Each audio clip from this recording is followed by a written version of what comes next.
This is the Out of Time Film Podcast, where your hosts Tom and John discuss everything from blockbuster films to TV and games like there's no tomorrow.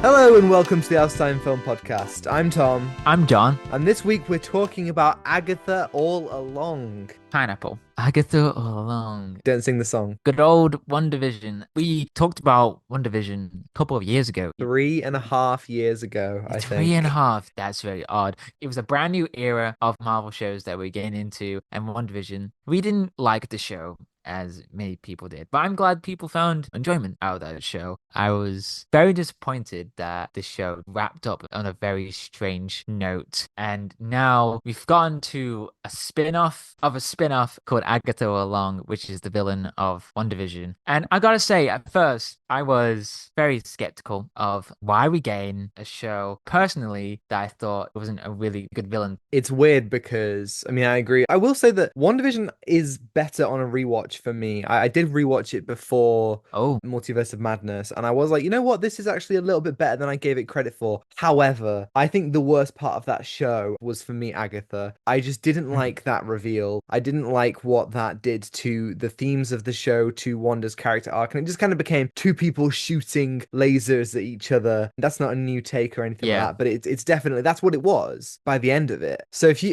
there was any show that I was less excited for, it was Agatha All Along, which I was just like, why are we making this show? I'm sure that I've even said it on the podcast. What is the point of this? It's just a spin-off. They're trying to capitalize on this meme. They're really out of ideas. And all of that still might be true. But this show was awesome. I had a great time. This was exactly what I kind of wanted it to be. I didn't really know what I wanted it to be, but everything that I could have wanted, this campy, witchy, spooky vibe. It's things the MCU has never been. And I just have so much love for it. And, it's not perfect. And I know a lot of people who immediately haven't watched it because they don't like Agatha, because they're not interested in the show. But for the people who have watched it and have loved it, I think this show will become like a cornerstone of importance for the MCU. We got a great show over here. Yeah, we got a great show. I am one of those people who were like, oh God, why do we have a show about a character that I wasn't really excited for? You told me about Agatha a long time, and you were like, you gotta watch it, man. Trust me. So I trusted you, and I say, yeah, I agree. This was pretty fun. I kind of missed the MCU having its fun moments and exploring new things. Here we have is something that is very character driven, very strong in sense of like who we're following in the story with Agatha. She's not a hero. She is a very flawed character, but something that we understand. I also agree that it isn't perfect by any means, but I had some fun with it. And was I disappointed? It's a show. Yeah. It feels like it does break free of the formula, because there isn't a single part of this that I felt, oh yeah, we've seen this before. It did kind of do new things. And apparently it's one of the cheapest Marvel shows purely because of its sheer level of practicality. And you really feel that. Everything feels just constructed enough. Like The Witch's Road, which is where we spend most of our time. It feels like a set. It feels like a soundstage. But that kind of works. It kind of fits into this low-budget B-movie kind of Halloween-esque vibe. We've got this set and we're going to run around the same forest and the same road for a little bit. I thought that really worked. And Agatha in WandaVision is just kind of a cackling, conniving witch who just wants power. And Kathryn Hahn is fantastic. There's a reason why the character was so popular coming off WandaVision. Much of that is because of her. But here you really, as you say, you get a different level to her character. There's tragedy. We're not quite in spoilers yet, but in episode 9 gives you her tragic backstory. And I thought it was really heartbreaking. It's not classically wicked. It's not evil like you would expect from a witch like Agatha. It is properly tragic, and it does make you see things in a different light. There are two particular elements of this show. Just thinking about it makes me really excited. And we'll get to there in spoilers, but there are two elements of this show that I think are going to absolutely make a rewatch of this brilliant to experience. The show kind of has the same structure as WandaVision, especially with the episode where it's like, here's this character's origin story that we got for Monica in WandaVision episode 4, I think. But I really think that it feels like the show has learned from WandaVision's mistakes. Yeah. It's also written by Jack Schaeffer, who did this and I think also worked on Black Widow as well. If that is true, you can definitely see her downfall as a writer is the way that she writes endings. Again, we will get into that, but yeah, I think you can feel that it's learned from its mistakes. We get a similar shock reveal. I mean, it's not really a shock if you knew, you knew, but by revealing the villain, by revealing these elements, we never lose anything. I felt like in WandaVision, we were losing stuff from that show, but in this show, it makes it more interesting what they reveal. And what we get at the beginning and what we get at the end feels consistent. They never kind of peter off into something completely irrelevant different. to the story. Yeah. That's how WandaVision felt like. We were focusing on such a fascinating story with Wanda and how she wanted to have this perfect life with Vision, and it becomes very psychological. Episode 3 in WandaVision is a very good example of that, how you can see her mental state deteriorating. And I think Jack Schaeffer learned a lot from that, how we can incorporate horror in this world of the road. And I thought the road was just so fascinating to see with the practicality of the sets. It does feel like you're watching the stage play. You know, it's like very imaginative. And I think that was the highlight for me to explore that. And I think it's fun on rewatch in terms of like you see the different characters, like how they interact as well. Especially Lilia. I want to rewatch because of her, see how she has an impact on the story itself. We will get into spoilers about that. One of my favorite episodes in that story. Characterization is on point in this, like how we explore those. I'm with you. Episode 7. I'm so giddy thinking about it because I finished episode 7 and I was like, what? That was so great. But seriously, the great thing about the show is that it's a really, really tight cast of characters. There's literally 6 of them. When you have a show that has too many characters or a film, it begins to buckle under the weight of all that it's trying to do, and you can't really do all these characters justice. But here, we absolutely do get to do them all justice. I feel like each episode, each member of Agatha's coven gets their episode to shine and their moment to be explored as we go further and further along the road, and this idea of what did they want. And it's great because you have a lot of actors with a background in comedy or a background in theatre, and they're having fun. It's queer as hell, and that in itself just feels so much more alive than a lot of other MCU things, especially some of the recent TV shows. I loved Echo, I loved Loki, but when you think about Secret Invasion or Moon Knight, sometimes it can just feel like people reading the scripts. But this one, it felt like there was a lot more room to breathe, and I felt it was really funny and really exciting. There's an episode where this is episode 7, where they end up all dressed as different witch-like characters. So Agatha is Elphaba from Wicked and Wizard of Oz, and Lilia is Galinda, and Teen is Maleficent, and Jen is the witch from Snow White. It was really fun because we don't need to have them all dress up and be really over the top and ridiculous, but they are. Back in 2022, we covered Thor Love and Thunder, and we really complained about the queer baiting in the marketing and how that amounted to nothing in the film itself. And I know that it's that classic thing of being queer baited by Marvel. You know, it's like losing chess to a dog. But I would love for these massive franchises to represent more than just the straight hegemony. And I feel like this is finally what we've been waiting and wanting for from the MCU. I mean, it's crazy that after 16 years, they can still surprise me. And all the representation, all the talk of the show's gayness in the marketing, I was like, no, it's going to be more queer bait. But it wasn't. It was genuine. It was real. It felt powerful. It reminded me of Eternals and how they handled that as well. You know, there are a couple of kisses in this show that I thought were really sweet and really powerfully done. And there's a casualness to the way that the queerness is represented. It's not like, everyone, I have something to tell you. It's like, you know, I had a fling with Aubrey Plaza. It's like, yeah, cool. I feel like the way that everyone acts, it's so theatrical. And so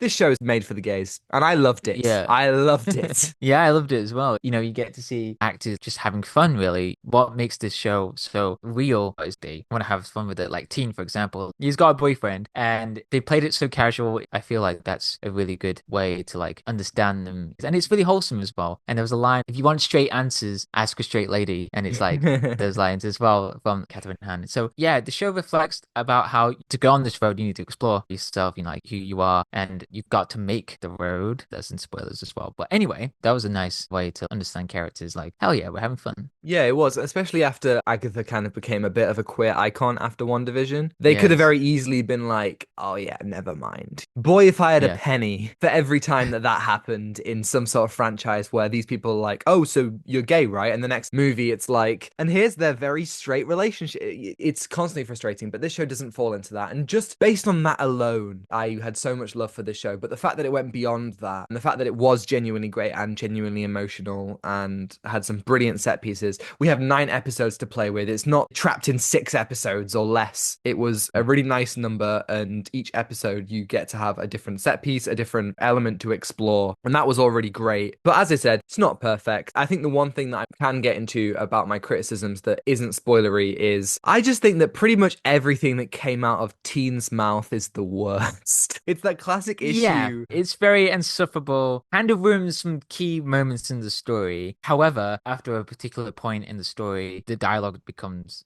very minimal from him. There wasn't much to cringe at, to be honest, like some stuff that he says, because it feels very out of the blue. It enforces something in the writing, and it feels like, would someone say that? I don't know. Maybe that's just to reflect his personality. Maybe. I do think he gets better. I think you're right on that. But it screams adult writer not knowing how to write teenage characters. Gen Z yeah, writing, exactly. guys. Yeah, and there were many times that I kind of rolled my eyes, and comedy is hit or miss. And I think a lot of MCU things, I just roll my eyes at the comedy, but I think this mostly it does hit that kind of campy queer niche that hits for me. And as well, like I know that we're talking about this a week after it finished, but it was releasing in October and the spooky vibes are all over. Spooky. And much like how WandaVision played with sitcom tropes, here we are playing with spooky, campy tropes and vibes. There's an episode where they're all stuck in a house and they're very much like rich housewives. And another one, as I said, they're all playing different witches. And in another one, they're kind of like in a rock band, and it's brilliant. And there's this song that goes throughout the show called Down the Witch's Road, which is a banger. It's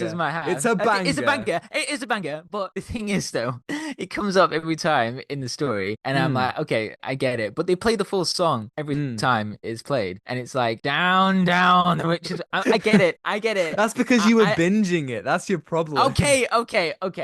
That's a petty one. I have been binge watching it, so it was just very funny. It would just pop up. I'm like, I get it. I just want to. I just want down, to. No, I cannot escape it. The voices again louder. No, seriously. Again, we will get into it, I promise. But the way that song came full circle in episode 9, I was just floored by how good it was. I really enjoyed that. It kind of feels like, we are taking it to the next level of WandaVision. We start the show with like a kind of generic detective thing. And, Kathryn Hahn's playing this no-nonsense cop. She's got some brilliantly cheesy dialogue. And I was like, that's really fun. But then once we move out of that, it's like, okay, this is what I came to see. This is like witches, magic. It's campy. I thought it was really, really enjoyable, all of that show. But it's interesting because obviously we're bringing back Westview. We're bringing back characters from WandaVision. We got Mrs. Hart's back as well. It feels like a spiritual successor to WandaVision. Great, but it's been 3.5 years. I don't think it's nearly as exciting as it would have been if this show came out in like 2022. And it's that thing where like the MCU, they went for it. They went so intense that it was like, hold on, what about this or that or that? Like this year alone, we've had Echo and Agatha, sequels to Hawkeye and WandaVision, but they've come in years later. And I wish I could say at least Marvel is slowing down, but if you look at their 2025 output, bloody hell. 3 movies, 3 live action shows, 3 animated shows. Like, have we learnt nothing? The great thing about Agatha was that we didn't have anything since Deadpool. Then it was like, boom, here's something fun for October. Here's something different. Whereas next year, it's going to be like, okay, everyone, so Ironheart finished and there's Fantastic Four next week. And then if you wait a little bit longer, we've got Wonder Man. And it's just like, wow, they got it right. And now they're getting it wrong again. Yeah, that was the reason why I didn't want to watch Agatha All Along, but I had to talk about it on the podcast. But if I were a normal viewer, right, if I want to watch the Marvel shows, it becomes exhausting. I agree about your statement when we watched Deadpool and Wolverine. It became so exhausting to follow up with this multiversal thing. And I don't think Marvel has stopped that. There's more than 20 films and you have to go through that. And I think there's more than 30 films at this point. Well, 30 or, TV shows. And it becomes, at this point, you just need to watch a YouTube video and all the lore and the guide. So it's very difficult, I gotta say. And it's been such a long time since WandaVision. And how do we keep up with that? Where's also, Vision? Vision Vision's flew well, away. yeah, Vision just flew away. left. Where's he gone? Yeah, It's been yeah, 4 years. and then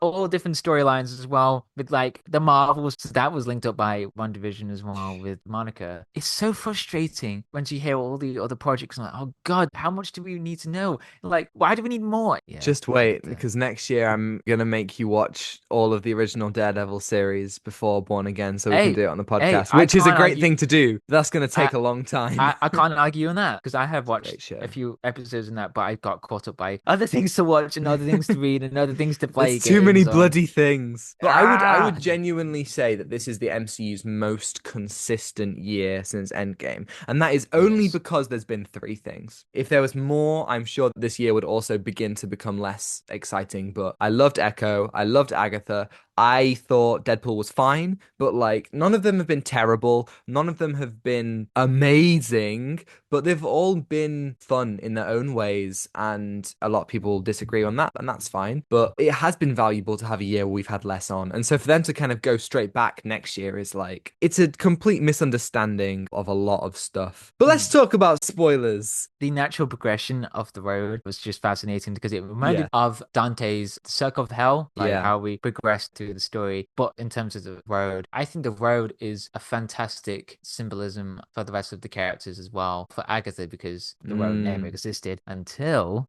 Billy manifested it. That was a good twist. I like that one. And the world building was done in a seamless way to figure out the progression and what exactly is going on. And one of my favorite characters in this story was Lilia. She is one of the most fascinating characters, especially in episode 7. That was one of the best things to explore a character in a non-linear structure. I loved it. It gave me Heaven Sent vibes. That's what it is. It just gave me that that magic. It was like, oh my God, welcome back, Heaven Sent. Welcome back. My God, that was such a treat to watch. I was like figuring out what's going on, but then the puzzles come into place. This time jumble plot that's going on. That episode was so brilliantly structured, and there were enough hints throughout the season. Obviously, Patti LuPone does a brilliant performance as well, and it was just really exciting to watch as she figured out what's been going on with her, and slowly we begin to unpack this mystery of her jumping through her own timeline to eventually save everyone using the tarot cards. I thought it was really clever and really exciting, and it's just fun when a story does something like that with time. We got a little bit of it in Loki as well. I really enjoyed to see her finally taking her place and sacrificing herself, but her life also becomes a circle, and so like she's back to the beginning, and that's just somewhat just so cool, so interesting to think about. And the symbolism for that as well, for the tarot reading, is a shuffle. So the shuffle, it's so good. That is so cool. Yeah, because like obviously cool. The big things that are the twists in air quotes, because everyone knew that Teen was Billy Maximoff. Everyone knew that Aubrey Plaza was going to be Death. But the much better twists in this one are what they do with Lilia's character, and also what they do with Agatha as well. Her origin story, showing her losing her son to death, which is just such a beautiful thing.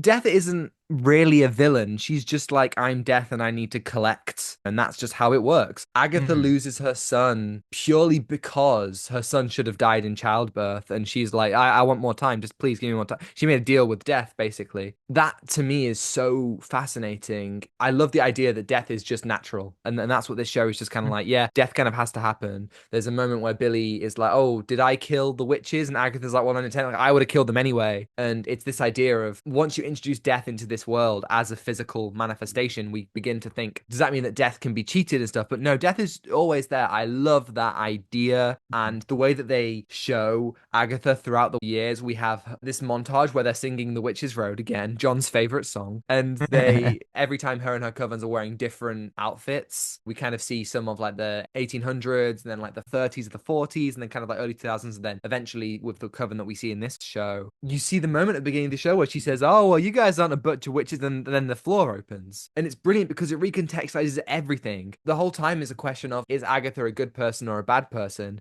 And I think pretty obviously she is a bad person who has been shaped by this tragic event. And I love how that eventually leads her to her sacrifice. But I think the big thing didn't work about this series for me. And this is kind of that Jack Schaeffer issue of finales. I didn't dislike the finale. Yeah. You know what I'm going to say, don't you? Yeah, yeah. The ghost. Agatha the ghost. The ghost. Was just weird. Why? Okay, so I loved everything the show was building upon towards the end. Episode 8 had that, you knew it was going to be ending, like, oh, this is like the all is lost, like, okay, this is what the characters learned, this is the perilous journey. I gotta say, we could have seen Death's relationship with Agatha. I think that is so compelling. What is the conflict between that? Like, we could have seen more of that. And why does Death have some sort of interpersonal conflict with Agatha? I think that was interesting to explore. However, the finale just goes to a different direction, and just like, Agatha's a ghost, just like, oh, episode 8 was like really strong doing the plot twist, but then I like the recontextualizing everything about the Witch's Road and how Agatha is such a terrible person. Those final moments, it just felt like it was so open-ended. Why do we need to include this? And now it felt like there was nothing to wrap up. It just felt like it was just, okay, guys, we're going to season 2. I don't even think that is set up for season 2. I think that they're going to branch off into maybe like a Wiccan. Nothing has been confirmed, but a lot of people think that Wiccan's going to be happening. I think Young Avengers feels inevitable, even again not confirmed. So I think we are going to see these characters again. Obviously Billy is looking for Tommy in some respect, but you're right, it does just feel really strange. We could have delved deeper. There's a moment when Death is sitting on top of Agatha's house. The bottom half of her face is a skull, which is fantastic. I mean, that is practical again. The prosthetics look brilliant, and she's cackling away like the Wicked Witch of the West. And I was just sitting there like, yes, we're going full witch. They have a little like laser battle. It doesn't last for too long, which was really nice. And then they're all kind of being like, well, only one of you can live. And it was really, really interesting. And they cut that short, and that is such a shame because, like you said, recontextualizing everything is really cool. But I would have much preferred that than like Agatha as a ghost, which again, I know what they're going for. They're playing on those tropes. Theoretically it works, but like, she's wearing a terrible wig. The whole like effect of her being there but not being there, it doesn't look very good. It was just a really big shame because I think that you kill the character, she goes through some sort of arc, she sacrifices herself, and that's that. Just like how I didn't like Agatha in WandaVision, but I liked her in this show. Maybe the next thing they will improve upon her again and they will take on that criticism. I hope they do. But it just felt like a really strange, out of place thing to do. Yeah. It felt like a side quest. And again, that's a very strange thing for Billy to like, I just want to banish you now. That's it. Yeah. There was that emotional moment when Billy says, is this what happened to Nicholas, Agatha's son? And again, that was an emotional investment to like, oh, okay. And I think they could have had Billy talk to Death in episode 9 rather than relying on the ghost. Yeah, have Billy and Death talk, I think is a really great idea. Billy has had a lot of experience with death. Yeah, him losing Agatha is another in a long line. And just like Wanda, he expresses his grief over the losses in his life through creating this reality, creating the road. And he could talk to Death about that, but they don't go into that. And if they do make a Wiccan show, we need to unpack that. We need to go deeper into that aspect, because here it was just like, oh my God, I created the road and here's Agatha as a ghost. It just felt so tacked on. It didn't ruin the show by any means. It didn't make me say, oh, this was a terrible show, terrible finale. It was just like a bizarre choice. It felt very disconnected from the whole storyline that we were focusing on. That is a very strange choice to go from there, such a wrapped up thing, with Wiccan contemplating this path that they all went on, and it cost a few lives. Sharon? We miss Sharon. R.I.P. Sharon. For what cost? She wasn't a witch. And she died, and for what? Also, I have some criticism about the story. Like, I wish we got given more time for the opening of how Agatha gets her coven. It felt like, okay, let's do that. Let's get people, and he just joined instantly, which to me was like, okay, what's the real conflict behind this? But it's kind of hard, like, okay, well, that was a bit quick. They got her covered, that was sorted. I do think 9 episodes is better than 6 any day. But once again, here we are, and this show needs more episodes. I agree with you. You could absolutely have made just an episode out of collecting the coven. Potentially that's what they should have done. And it's that timeless streaming thing where it's like 9 episodes isn't enough. Go to 12 for a show. It was 22 episodes. Yes. Yeah, for a show like this, that would be the best. I mean, She-Hulk was the other show that got 22 episodes, and that show really, really could have utilized 22, even though that would have been demanding with the CGI of the actual character. I just think that we got to change our practices here. I think Daredevil Born Again is also 12. Please. Or maybe 9, I don't know. It was announced as 18, so I think they might have split that into 2 and it's now just 9. But 9, okay. It's just like, at what point does Disney, Marvel, Lucasfilm, Pixar realize and admit that I think Disney Plus needs to change? The way that they are making these shows needs to drastically alter, or just give up, because you can't keep on making shows that are really expensive, that run for about 6, 7, 8 weeks, and if it's something like The Acolyte, cancel it almost immediately. Don't even let it grow an audience. Agatha is a step in the right direction because of how cheap it was and how good it looks for how cheap it is. But we can't keep on doing this, and I don't think they should. I think we're going to need to see how it's... I think Daredevil is going to be great. I'm really hoping that Ironheart is really great. I have no expectations of a Wonder Man, but I also hope it's great. I feel like we do need to shift something in the way that these shows are being made. That's the troublesome thing with Disney Plus. It's like, apart from some shows that they actually have a passion behind it, with Acolyte, with Andor, with Loki, it's the length of the show that needs to reconsider. Okay, The Flash. The Flash season 1, that has more than 20 episodes and does that phenomenally well. And the reason why that show worked because of how much we get to see different storylines in each episodes. And if we had more time, maybe more episodes, like maybe some mini arcs as well, like Andor did, that's a brilliant way to build up on your world and how much impact the characters have. Yeah, it feels like 2 things happened at once. Number 1 is people started to complain about quote unquote filler, which again, filler does not exist. And on the other hand, people started to really get into limited series. And so I feel like to combat that, a lot of companies were like, okay, we're going to make shows more expensive, but we're also going to make less of it. But you lose a lot of that important character building. You lose a lot of that important hangout time. Agatha could have been 2 or 3 episodes longer and fleshed out that beginning section and that end section. And that is incredibly important. And I feel like then it would have ran for a little bit longer too. If people are getting their Disney Plus subscriptions to watch Agatha, they would have been paying longer. Think about this from a business perspective. It would have created more longevity. And if that made the show better, then you would have had more interest. The Acolyte is a show that I adore, but it needed to be longer. That's the big criticism of that show. Should have maybe been double the length, and so many shows suffer from this. One of the best shows on Disney Plus has been The Bad Batch, and obviously that's animated, and so therefore they go for that shorter episodes, longer seasons, but that has so much great stuff, and so much of it is what some people would consider to be filler, but it's bloody brilliant. It doesn't matter it's not all about like the big parts of the series, the big stakes, the overarching story. It's character building, and it's super, super, super important. It's all part of that kind of TV conundrum that we're living through, and next year is going to be oppressive. Like I said earlier, we got 3 live action MCU shows. We got 3 animated MCU shows. We've got Skeleton Crew or who knows what else, maybe some animated stuff. It's going to be intense. It's going to be really, really full on. Intense.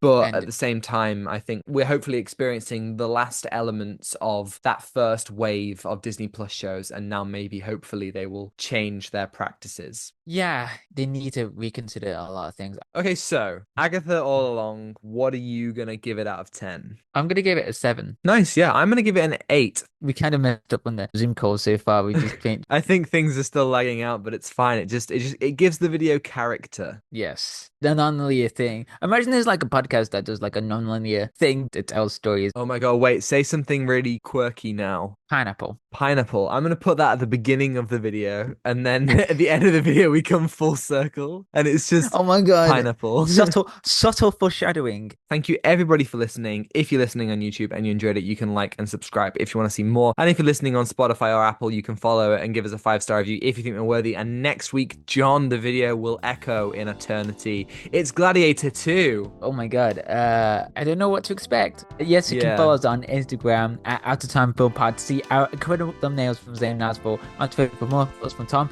and me, and TikTok to see edited clips, which are also on Instagram Reels, and you can find links that are all in the description below. Thanks to L. James Smith for the excellent theme, and Ronan Phillips vocals as always. Take what you're given. Give nothing back. Goodbye. Goodbye.